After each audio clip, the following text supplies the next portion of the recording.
World over, Hindustan में भी सब जगह congenital heart disease 8 to 10 per thousand, so roughly 1%. Genetic syndromes बहुत कम होते हैं. Majority of the time minor variation होती हैं जो आप शायद डिटेक्ट नहीं कर पाते, पर हम इतना जानते हैं कुछ कंडीशंस में हार्ट डिजीज ज्यादा होती है, उनको हम डेफिनेटली देखते हैं.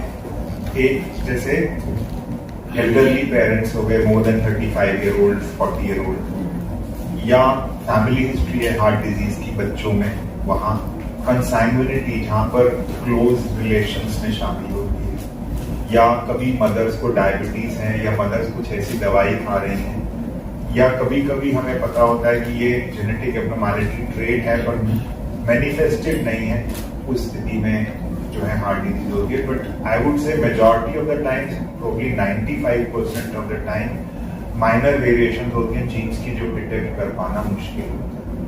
सर ईयरली कितने केसेस डायग्नोस होते हैं हमारे पास में? हम लोग अगर 8 to 10 per thousand बोल रहे हैं तो हिंदुस्तान भर में आप सोचिए एवरेज डिलीवरीज और may be more than 4 lakhs 3 lakhs babies are getting born with heart disease.